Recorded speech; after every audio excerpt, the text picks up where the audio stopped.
മന്ത്രി കൊച്ചമ്മ വരുന്നുണ്ടേ ആർപ്പോ ഇറോ കൈകൊട്ടിപ്പാടാം വരവേറ്റിടാം വരവെതിരേറ്റിടാം ആചാരക്കതിനെ മുഴക്കിടാം തപ്പോം തിപ്പോം മുക്കൻ്റെ ശിങ്കിടിയാണേ എല്ലൊന്ന് കൂടുതലാണേ മുക്കൻ്റെ ശിങ്കിടിയാണേ എല്ലൊന്ന് കൂടുതലാണേ. എല്ല് കൂടുതൽ ഞങ്ങൾക്കല്ല, വലിച്ചു ഊരുമെന്ന് നാട്ടുകാർ പറഞ്ഞിട്ടുണ്ട്. വലിച്ചു ഊര ഉള്ള ഒരെണ്ണം അധികം ഉള്ള ഒരെണ്ണം വലിച്ചു ഊരുമെന്ന്. ഇങ്ങോട്ട് വന്നാൽ മതി, ഞങ്ങൾ നിന്ന് തരാം കേട്ടോ. എന്നിട്ട് കോടാലി കൈക്ക് പിടിയിടുവെന്ന്. ഓ ഞങ്ങൾ നിന്ന് തരാം, ഞങ്ങൾ വലിച്ചൂരാൻ വരുമ്പോ ഞങ്ങൾ ഇങ്ങനെ നിന്ന് തരും. അയ്യോ പറ്റത്തില്ല, നിങ്ങൾ നിന്നരില്ലല്ലോ, നിങ്ങൾക്ക് പാർട്ടി പ്രൊട്ടക്ഷൻ ഉണ്ടല്ലോ. അത് ഞങ്ങൾക്ക് ഹൈ പ്രൊഫൈൽ പ്രൊട്ടക്ഷൻ ഉണ്ട്. അതെ അതെ അതെ അതെ VVIP അതെ ജെട്ടികളുടെ പ്രൊട്ടക്ഷൻ. ഞങ്ങൾക്ക് പാർട്ടി ജെട്ടി ഇടാൻ പോലീസിന്റെ ആവശ്യം പോലും ഇല്ല.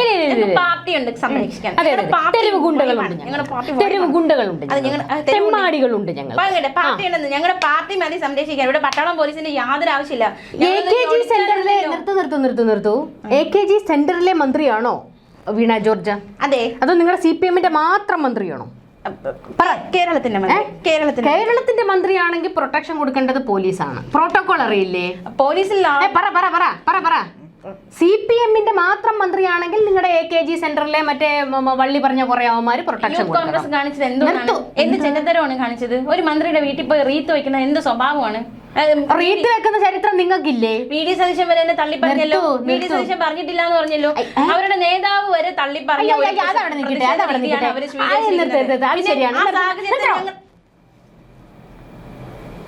റീത്ത് വെച്ച് പ്രതിഷേധിച്ചത് നല്ലതാണ് എന്നൊന്നും ഞാൻ പറയുന്നില്ല. പക്ഷെ നിങ്ങളങ്ങ് മറ്റേ അതിനെക്കുറിച്ച് പറയാൻ നിങ്ങൾക്ക് എന്താ യോഗ്യത? നിങ്ങൾ എത്ര പേരുടെ വീട്ടിൽ പ്രതിഷേധം നടന്നപ്പോൾ റീത്ത് വെച്ചവരാടോ? അത് ഞങ്ങൾ മന്ത്രിയുടെ വീട്ടിൽ വെച്ചോ? അല്ല പിന്നെ പ്രതിഷേധിക്കുമ്പോൾ മന്ത്രിയുടെ വീട്ടിലല്ലാതെ പിന്നെ നിങ്ങളുടെ കുഞ്ഞമ്മയുടെ വീട്ടിൽ കൊണ്ടുപോയി എത്ര രൂപയുടെ നഷ്ടവുമാർ ഉണ്ടാക്കി വെച്ചിട്ട് റീത്ത് വെച്ചല്ലോ? അല്ല, അടിച്ച് തകർത്തിട്ടിട്ട് പോയത് തോന്നിയാസമല്ലേ കാണിക്കുന്നത്? നിയമസഭ തല്ലി തകർത്തതിൽ പിന്നെ കേരളത്തിന് ഒരു നഷ്ടം ഉണ്ടായില്ലല്ലോ. നിങ്ങൾ നടത്തിയ സമരമുറകളിൽ ഒന്നും കേരളത്തിന് ഒരു നഷ്ടവും ഉണ്ടായിട്ടില്ല. എന്ത് കാണാനാണ് അങ്ങോട്ട് പോയത്? അവിടെ മന്ത്രിയില്ലായിരുന്നു, പിന്നെ എന്തിനാ അങ്ങോട്ട്? അതെല്ലാം സഹിക്കാം. ഷോ ആണെന്ന്, പട്ടി ഷോ ആണ് നമുക്ക് സഹിക്കാൻ പറ്റാത്തത്. പട്ടി ഷോ ഞാൻ കാണിച്ചുതരാം. അങ്ങനെയാണേ, വണ്ടിയിൽ നിന്ന് അങ്ങോട്ട് ഇറങ്ങുന്നു. ഞാൻ ഇവിടെ തന്നെയുണ്ട്, ഞാൻ എങ്ങോട്ടും പോയില്ല. ഒരു പരിപാടി കഴിഞ്ഞിട്ട് ഞാൻ പത്തനംതിട്ട ടൗണിലുണ്ടാകും. എന്നെ കാണേണ്ടവർ അങ്ങോട്ടങ്ങ് വന്നേക്കാൻ. മന്ത്രി പറയോ തറഗുണ്ടായിസം? നെഞ്ചുറപ്പ്. എന്താ നെഞ്ചുറപ്പ്? പെണ്ണിന്റെ ഉശിരി കാണാൻ എണീച്ചു പോടാ. ഇതാണ് ഫെമിനിസം. ഇതാണ് ഞങ്ങൾ സ്ത്രീകൾ. രാഹുൽ മാങ്കൂട്ടത്തിൽ പറഞ്ഞ ആഹാ, ഞങ്ങളുടെ മന്ത്രി പറഞ്ഞ ഓഹോ, ഷാഫി പറമ്പിൽ കാറിൽ നിന്ന് ഇറങ്ങിയ ആഹാ, ഞങ്ങൾ ഇറങ്ങിയ ഒരു മന്ത്രി. അതൊന്നും അല്ല നമ്മളിവിടെ പറയുന്നത്. ഹീറോയിസം ഒക്കെ ആവാം, വേണ്ട എന്നൊന്നും പറയരുത്. പക്ഷെ പട്ടി ഷോ ആകരുത്. ഈ പറയുന്ന രാഹുൽ മാങ്കൂട്ടത്തിലും ഷാഫിയും ഒക്കെ പട്ടി ഷോ കാണിച്ചിട്ടുണ്ട്. അപ്പൊ നമ്മൾ അതിനെ എതിർത്തിട്ടുമുണ്ട്. ഒരു മന്ത്രി വന്ന് നിന്നിട്ട് പറയുക എനിക്ക് പോലീസ് പ്രൊട്ടക്ഷൻ ഒന്നും വേണ്ട, പാർട്ടിക്കാർ അവിടെ ഉണ്ട്, പാർട്ടിക്കാർ നോക്കിക്കോളും.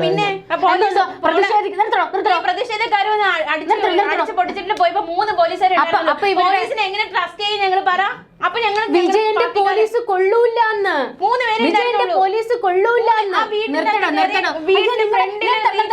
നിങ്ങളുടെ മുഖ്യമന്ത്രി പറയുന്ന അങ്ങനല്ലല്ലോ, നിങ്ങളുടെ ആഭ്യന്തര ഉരുക്കാണെന്നാണല്ലോ. പോലീസിന് വീഴ്ച സംഭവിച്ചു, ഈ വിഷയത്തിൽ വീഴ്ച സംഭവിച്ചു. അയ്യോ ഒറ്റപ്പെട്ട കുറെ സംഭവം ഉണ്ടായിരുന്നു. കത്രിക മറന്നു വെച്ചതിൽ ഇവരുടെ MP ഗോവിന്ദനും പറഞ്ഞത് ഇത് തന്നെയാ, ഒറ്റപ്പെട്ട സംഭവം. ഒരു കത്രിക ഇവിടെ കേരളത്തിൽ എന്തോരം ഓപ്പറേഷൻസ് നടക്കുന്നു, അതിനിടയ്ക്ക് ഒരു കത്രിക ഒന്ന് മറന്നു വെച്ചതിനാണോ നിങ്ങൾ പർവ്വതീകരിക്കുന്നത്? എന്നാ നിങ്ങളുടെ ഗോവിന്ദനോട് ഒരു കത്രിക എടുത്തങ്ങ് വിഴുങ്ങാൻ പറയണോ?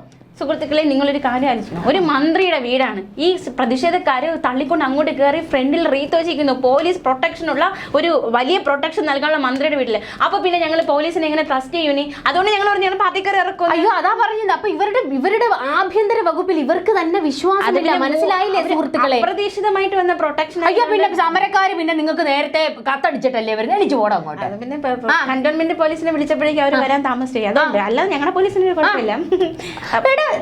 സമരച്ചാലുകൾ നീന്തിക്കയറിയ ഞങ്ങളെ സമരം കാണിച്ച് പേടിപ്പിക്കണ്ട. എന്നിട്ട് ഇപ്പൊ എന്താ കടന്ന് മോങ്ങുന്നത്?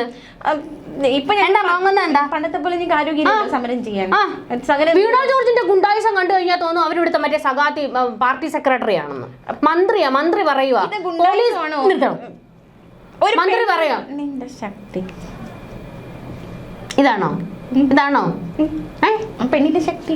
പ്രതിഷേധം നടക്കുമ്പോൾ അവിടെ നെഞ്ചും വിരിച്ച് ഇറങ്ങി ചെല്ലുന്നൊക്കെ നമ്മൾ സമ്മതിച്ചു. പക്ഷേ വകതിരിവോടെ വർത്താനം പറയാൻ പഠിക്കണം, മനസ്സിലായോ? അല്ലാതെ മറ്റേ സഗാത്തിയാണെന്ന് പറഞ്ഞുകൊണ്ട് അങ്ങ് വലിയ ഷോ കാണിക്കാൻ നിൽക്കരുത്. നാട്ടുകാരെടുത്തിട്ട് കൊടുക്കും. ഞങ്ങൾ എന്ത് പറയണമെന്ന് നിങ്ങൾ എഴുതി താട്ടോ, ഞങ്ങൾ വന്ന് അങ്ങനെ പറഞ്ഞു. അയ്യോ, അങ്ങനെ പറഞ്ഞു എന്നാലും നിങ്ങൾക്ക് അറിയില്ലല്ലോ, തൊട്ടിത്തരമല്ലേ വൈന്ന് വരുള്ളൂ. മലയാളം അറിഞ്ഞൂടല്ലോ ഞങ്ങൾ. പിന്നെ ഇമാതിരി പോലീസിന്റെ പ്രൊട്ടക്ഷൻ വേണ്ട, എന്നെ പാർട്ടിക്കാർ നോക്കിക്കോളും. ഇവരുടെ വിജയനും അത് തന്നെയാണല്ലോ. എവിടെയെങ്കിലും പോകുമ്പോൾ മറ്റേ പോലീസ് ഉണ്ടെങ്കിലും പറ്റത്തില്ല, 40 വണ്ടി പോലീസ് ഉണ്ടെങ്കിലും അത് മതിയാവൂല, കൂടെ മറ്റേ പാർട്ടിക്കാരെയും കൂടെ കൊണ്ടുപോകും. എന്നാലല്ലേ മറ്റേ യൂത്ത് കോൺഗ്രസ്സുകാർ വരുമ്പോഴത്തേക്ക് അവന്മാരെ ചെടിച്ചട്ടിക്കും മറ്റേ ഹെൽമെറ്റിനും എടുത്തിട്ട് താങ്ങാൻ പറ്റത്തുള്ളൂ. അതായത് വീണ ജോർജ് പറഞ്ഞു വെച്ചിരിക്കുന്നത് യൂത്ത് കോൺഗ്രസ്സുകാർ ഇങ്ങി വാ, ഞാൻ എന്റെ പാർട്ടിക്കാരെ വെച്ച് തല്ലിക്കും എന്നാണോ? അതിന് തറ ഗുണ്ടായിസം എന്നാണ് നമ്മൾ പറയുന്നത്. അത് ഒരു പെണ്ണിന്റെ അല്ല, ഒരു പെണ്ണിനെ എണീച്ചു പോടും. അല്ല നിക്ക് ഒരു പെണ്ണിന്റെ നിർത്തണോ? ഒരു പെണ്ണിന്റെ ഉശിര്, പെണ്ണിന്റെ മറ്റേ തേങ്ങാക്കൊലയാണെന്ന് നിങ്ങൾ പറയുകയാണെങ്കിൽ തന്നെ അങ്ങ് നിന്നാ പോരാ. എന്തിനാ പറഞ്ഞത് എന്റെ പാർട്ടിക്കാരവിടെ ഉണ്ടെന്ന്? പിന്നെ ഒരു ഞങ്ങളുടെ പെണ്ണാണെങ്കിൽ പിന്നെ എന്തിനാ പറയുന്നത് എന്റെ പുറകെ പാർട്ടിക്കാരുണ്ടെന്ന് പറയേണ്ട കാര്യം എന്താ?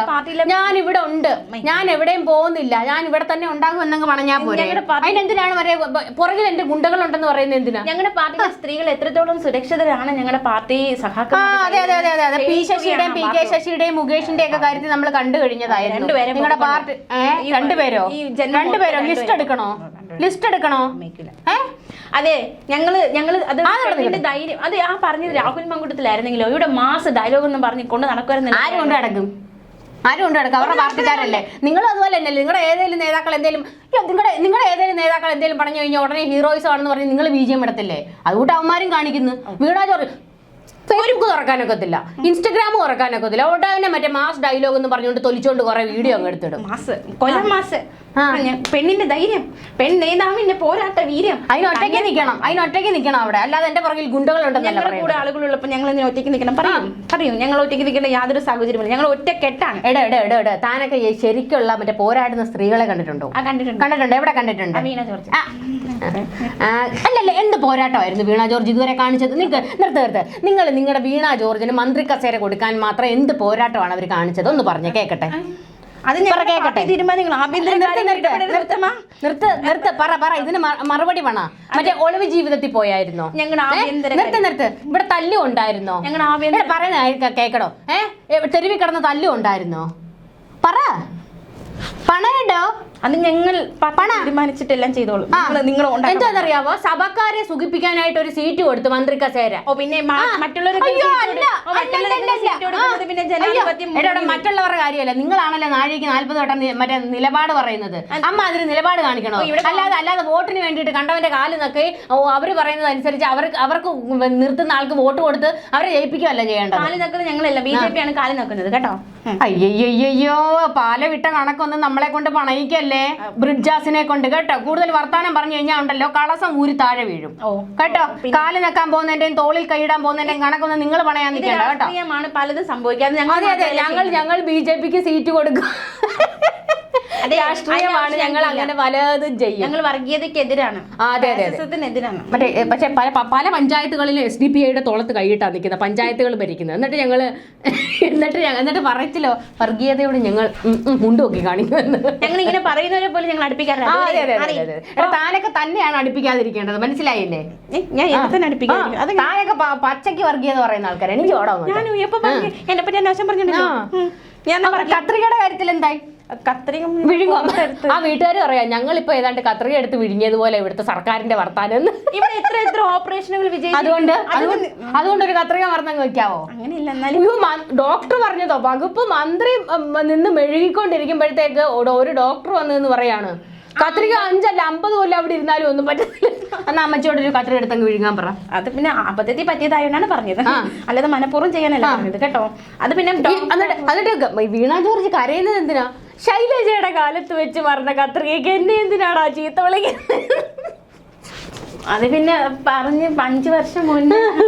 അയ്യോ ഉത്തരല്ല. അപ്പൊ ഒരു കുഞ്ഞിന്റെ കൈ മുറിച്ചു മാറ്റിയത് ഏത് മന്ത്രിയുടെ കാലത്തായിരുന്നു? പ്ലാസ്റ്റർ ഇടാൻ കൊണ്ടുപോയ ഒരു കുഞ്ഞിന്റെ കൈ മുറിച്ചു മാറ്റേണ്ടി. അത് മെഡിക്കൽ സയൻസിൽ ഇതിനെ തോന്നിവാസം തന്തയില്ലായ്മ എന്ന് പറയും. അങ്ങനെയില്ല, മനസ്സിലായോ? എന്തോ ഒരു സംഭവമാണെന്ന് അവരെ പറഞ്ഞു KGMO പറഞ്ഞായിരുന്നു. അതൊരു പിഴവാരുടെയാ? പിഴവാരുടെയാ?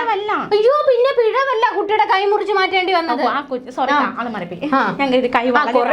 ഒരുപാട് ഉണ്ടല്ലോ, ഏതാണെന്ന് കൺഫ്യൂഷൻ. കുഞ്ഞിന്റെ കൈ വളഞ്ഞില്ലേ, അതാണ് ഞാൻ ഉദ്ദേശിച്ചത്. ഇതല്ല, കൈ മുറിച്ച് മാറ്റിയില്ലേ, പ്ലാസ്റ്റർ ഇടാൻ കൊണ്ടുപോയിട്ട് കോഴിക്കോട് മെഡിക്കൽ കോളേജിൽ. ഇനി എന്ത് വേണം അതിന് സതീശൻ കൊടുക്കേണ്ടി വന്നു. നാണോ ഉണ്ടോടോ? നിങ്ങളുടെ സർക്കാർ ആകെ 2 ലക്ഷം രൂപയാണ് കൊടുത്തത് ഗുണവ ഒരു കുട്ടിയുടെ കൈ മുറിച്ച് മാറ്റിയിട്ട്. ഇതൊക്കെ കണ്ടാൽ മതി. എന്നിട്ട് വീണ ജോർജ് എന്തെങ്കിലും ചികിത്സാ പിഴവ് പറ്റിക്കഴിഞ്ഞാൽ ഉടനെ ആ വീട്ടിലെത്തി അങ്ങ് മോങ്ങല നിന്ന്. അമ്മച്ചിയുടെ നാടകങ്ങൾ ഇവിടെ ആർക്കും മനസ്സിലാകുന്നില്ലെന്നാ വിചാരം. എണീച്ചോടോ അങ്ങോട്ട്.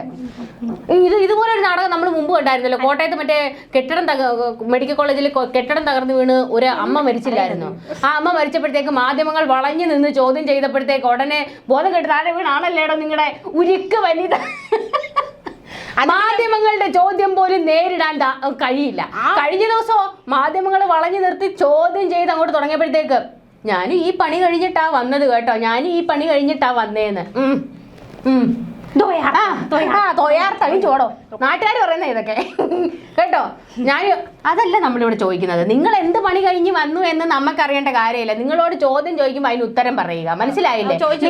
നിങ്ങളുടെ വീണ ജോർജിന്റെ കുടുംബക്കാരുടെ കാര്യം ഒന്നും ഇവിടെ ചോദിക്കുന്നില്ല. വകുപ്പിനെ കുറിച്ചുള്ള കാര്യം ചോദിച്ചു കഴിഞ്ഞാൽ അതിന് ഉത്തരം പറയില്ല. കത്രിക മറന്നു വെച്ച 10 വർഷം. ഞാൻ വികസനത്തിന്റെ കണക്ക് പറയാം സുഹൃത്തുക്കളെ. കത്രിക മറന്നു വെച്ച 10 വർഷം കേട്ടോ. പിന്നെ പഞ്ഞി മറന്നു വെച്ച 10 വർഷം, പിന്നെ കൈ മുറിച്ചു മാറ്റിയ 5 വർഷം, 10 വർഷം, പവർ കട്ടില്ലാത്ത 10 വർഷം, റോഡെല്ലാം റോഡായ 10 വർഷം, പിന്നെ അതുവരെ ഉറപ്പ്, കടല്. പക്ഷേ ഒരു കാര്യം ഞാൻ പറയട്ടെ. ഇതിനിടയ്ക്ക് ഞാൻ വിമർശനങ്ങൾ, അതായത് ഈ വീണ ജോർജിന്റെ ഇമാതിരി ധാർഷ്ട്യമോ അഹങ്കാരമോ ഒക്കെ കണ്ടു കഴിഞ്ഞാൽ നമ്മൾ എടുത്തിട്ട് ഉടുക്കും. അത് നമ്മൾ ചെയ്യേണ്ട കാര്യങ്ങളാണ് നമ്മൾ ചെയ്യുന്നത്. പക്ഷേ ഉണ്ടല്ലോ, വയനാട്ടിലെ അവിടെ എല്ലാവർക്കും വീട് വെച്ച് കൊടുത്തത് കേട്ടോ, ഏറ്റവും നല്ല മാതൃകയായിരുന്നു. ഏറ്റവും നല്ല മാതൃക. കോൺഗ്രസ് പിരിച്ച കാശ് പോലും നമുക്കറിയത്തില്ല. കഴിഞ്ഞ ദിവസം സിദ്ദിഖ് അവിടെ ഇരുന്ന് കിടന്ന് മെഴുകുന്നത് കണ്ടു. കേരളത്തിൽ നിന്ന് കോൺഗ്രസ് എന്ത് കൊടുത്തു എന്ന് ചോദിച്ചപ്പോഴത്തേക്ക് കർണാടകയിൽ നിന്ന് തൊലിച്ചതിന്റെ കാര്യം അങ്ങനെയാണ് പറഞ്ഞത്. ഞങ്ങൾ വീട് വെച്ച് കൊടുത്തു കേട്ടോ. ടൗൺഷിപ്പ് വീട് പൂർത്തിയാക്കിയിട്ടുണ്ട്. ആ അമ്മമാർക്ക് വീട് കൈമാറുന്ന അതിന്റെ ടോക്കണുകൾ കൊടുക്കുന്ന ദൃശ്യങ്ങൾ നമ്മൾ കണ്ടിരുന്നു. നമ്മൾ പ്രതിസന്ധി ഘട്ടത്തിൽ നമ്മൾ രാഷ്ട്രീയവും കൊടിയുടെ നിറവും ഒക്കെ മറന്ന് നമ്മൾ ഒന്നാകും എന്നുള്ളതിൻ്റെ വീണ്ടും ഒരു ഉദാഹരണമാണ് വയനാട്ടിലെ ആ പാവപ്പെട്ട മനുഷ്യർക്ക് നമ്മൾ വീട് വെച്ച് കൊടുത്തത്. ഇനിയും ബാക്കി വീടുകളുടെ പണി പൂർത്തിയായിക്കൊണ്ടിരിക്കുകയാണ്. വികസന പ്രവർത്തനങ്ങളിൽ സർക്കാർ മുൻപോട്ടാണ്. പക്ഷെ ഞാനിപ്പോൾ ഈ ആരോഗ്യ മേഖലയെക്കുറിച്ച് ഇത്തരത്തിൽ വൈകാരികമായി സംസാരിച്ചതിന് കാരണം, വീണ ജോർജിനെ എടുത്ത് കൊടുത്തതിന് കാരണം, ചികിത്സാ പിഴവുകൾ അത് തുടർക്കഥയായി മാറിക്കൊണ്ടിരിക്കുകയാണ്. അത് നമുക്ക് അംഗീകരിക്കാൻ കഴിയത്തില്ല. കാരണം സാധാരണക്കാരാണ് സർക്കാർ ആശുപത്രികളിൽ പോകുന്നത്. അവരാശ്രയിക്കുന്നത് സർക്കാർ ആശുപത്രികളെയാണ്. നമുക്ക് അമേരിക്കയിലൊന്നും പോകാൻ കാശില്ലാത്തത് കൊണ്ട്, അമ്മയുടെ പെൻഷൻ കാശില്ലാത്തത് കൊണ്ടും നമുക്ക് സർക്കാർ ആശുപത്രികളിലേക്ക് പോകാൻ സാധിക്കുകയുള്ളൂ. അപ്പോൾ സർക്കാർ ആശുപത്രികളിൽ ചികിത്സാ പിഴവുകൾ ഉണ്ടാകുമ്പോൾ അത് ഗുരുതര വീഴ്ചയാണ്. ഇതിനൊരു അറുതി വരണം എന്നുള്ളത് കൊണ്ടാണ് ഇപ്പോൾ ഈ ആരോഗ്യ മേഖലയിലെ പിഴവുകളെ കുറിച്ച് സംസാരിച്ചത്. അല്ലാതെ സർക്കാരിൻ്റെ നമ്പർ 1 ആരോഗ്യ മേഖലയെ ഞങ്ങൾ താറടിച്ച് കാണിക്കുന്നതല്ല. സത്യങ്ങൾ മാത്രമേ ഞങ്ങൾ പറഞ്ഞിട്ടുള്ളൂ. നമ്മൾ വിമർശിക്കും. നമ്മളല്ലാതെ നിങ്ങളെ പിന്നെ ആരാണ് വിമർശിക്കേണ്ടത്? പറയൂ, വിമർശിക്കേണ്ടത് ആരാണ്? ആ 10 വർഷം കൊണ്ട് കേരളം മാറിയ മാറ്റം എന്ത് മാറ്റമാണ് മാറിയിരിക്കുന്നത്? ഞാൻ എന്തോ പറയുന്നത്, താൻ എന്തോ പറയുന്നത്? 10 വർഷം മറക്കരുത്. അപ്പൊ അതാണ്. പിന്നെ ഈ പറയുന്ന വീണ ജോർജിന്റെ ഒക്കെ ഇമാതിരി മാസ് കാണിക്കലുണ്ടല്ലോ, പരമ പുച്ഛമാണ്, പരമ ദയനീയമാണ്. നിങ്ങൾ ഹീറോയിസം കാണിക്കുകയാണ് എന്നാണ് നിങ്ങളുടെ വിചാരം. സ്ത്രീകളെ നാട്ടുകാർ അംഗീകരിക്കില്ല. സ്ത്രീകളൊന്നും ഇവിടെ ഹീറോയിസം കാണിക്കുന്ന സ്ത്രീകളെ നമ്മൾ അംഗീകരിക്കാറുണ്ട്, നമ്മൾ കൈയടിക്കാറുണ്ട്, അഭിനന്ദിക്കാറുണ്ട്, ചേർത്ത് പിടിക്കാറുണ്ട്, അവരെ ഉയർത്തി കാണിക്കാറുമുണ്ട്. പക്ഷേ ഇതൊന്നും അല്ല ഹീറോയിസം എന്ന് പറയുന്നത്. നിങ്ങൾ അത് ആദ്യം മനസ്സിലാക്കണം. ഇവരുടെ കുറേ സഖാത്തികളുണ്ട്. ഈ പാർട്ടിയെ ഉണ്ടല്ലോ നാണം കെടുത്തുന്നതിന് കയ്യും കണക്കുമില്ല. ഒരു PP ദിവ്യ, ഒരു ആര്യ രാജേന്ദ്രൻ, ഇതാണോടോ അവർ കാണിക്കുന്ന? ബസ് തടഞ്ഞു നിർത്തുന്നതാണോടോ ഹീറോയിസം? ഏറ്റവും വലിയ നിയമലംഘനമാണ് ആ ആര്യ രാജേന്ദ്രൻ കാണിച്ചത്. സീബ്ര ക്രോസിന്റെ അവിടെ കൊണ്ടുപോയി വണ്ടി ഇട്ടിട്ട് ബസ് തടഞ്ഞ് മാസ് കാണിച്ചത്. എന്തായി? കേസ് എന്തിയെ? കേസ് എന്തായി? ഏത് വരലായിരുന്നു ഈ വരെ? നിർത്തടോ, കേസ് എന്തുവായി? പറ. കേസ് അവിടെ പൂട്ടി വെച്ചിരിക്കുന്നു. പറ. അതിന്റെ സത്യാവസ്ഥ എന്തുവാണെന്ന് ഇവിടുത്തെ ജനങ്ങൾക്ക് മനസ്സിലായതാണ്. വെറുതെ കിടന്ന് മെഴുകി നാണം കിടാൻ നിൽക്കല്ലേ കേട്ടോ. നമുക്ക് പ്രതികരിക്കാൻ പറ്റില്ല. പിന്നെ ഒരു ഉണ്ട്. അഴിമതിക്കെതിരെ പ്രതികരിച്ച പ്രശ്നം. എന്ത് അഴിമതിക്കെതിരെ ആയിരുന്നു നിങ്ങളുടെ PP ദിവ്യ പ്രതികരിച്ചത്? അയാൾ കൈക്കൂലി മേടിച്ചെന്ന് തെളിയിക്കാൻ നിങ്ങളുടെ ഏതെങ്കിലും സംവിധാനങ്ങൾക്ക് കഴിഞ്ഞായിരുന്നോ? പിന്നെ എങ്ങനെയാണോ? പിന്നെ ഒരുത്തനെ താറടിച്ച് കാണിക്കാൻ ഒരു ക്യാമറാമാനെയും വിളിച്ചോണ്ട് വേണ്ടാത്തടത്ത് കയറി ചെന്നിട്ട് മാസ് കാണിച്ചെന്ന് തേങ്ങാക്കൊല എണിച്ചു പോടും. വർഗീയ കലാപമില്ലാത്ത 10 വർഷം അതിൻ്റെ ഇടയിൽ കൂടെ വന്നേക്കുന്നു. അയ്യോ പിന്നെ എനിക്ക് VD സതീശനോട് 10 വർത്താനം പറയാനുള്ളത്. സ്റ്റേജിന്റെ അകത്ത് തള്ളലും. നിങ്ങളുടെ കിണറേഷ് കുറെ അങ്ങ് ബുദ്ധിമുട്ടുന്നുണ്ടല്ലോ. അവരുടെ പരിപാടിക്ക് ആള് കൂടുന്നത് നിങ്ങളെ വല്ലാതെ അങ്ങ് വേദനിപ്പിക്കുന്നുണ്ടല്ലേ. ഗോവിന്ദൻ മാഷിന്റെ പരിപാടിക്ക് ആള് കുറവായിരുന്നോ? നിങ്ങളുടെ കയ്യിലിരിപ്പോണ്ടാണ് ജനങ്ങൾ നിങ്ങളെ തിരിഞ്ഞു നോക്കാത്തത്. മനസ്സിലായോ? വികസനം ഉണ്ടെന്ന് പറഞ്ഞിട്ട് മാത്രം കാര്യമില്ല. ഇമാതിരി ധാർഷ്ട്യവും അഹങ്കാരവും ഒക്കെ കൈ വെച്ചാൽ മതി കേട്ടോ. ഇവിടുത്തെ ജനങ്ങളോട് എടുക്കാൻ നിൽക്കരുത്. അവരെടുത്ത് ഓടിച്ചു മടക്കി മൂലയിൽ വെക്കും. അപ്പോൾ പോവാണ്. എനിക്ക് ബാക്കിയും കൂടെ പറയാനുണ്ടായിരുന്നു. 2 വർത്താനം കൂടെ പറയാനുണ്ടായിരുന്നു. ഫ്ലോയിൽ അങ്ങ് വന്നതായിരുന്നു, പോയി. ഒൽക്കയുടെ മൂട്.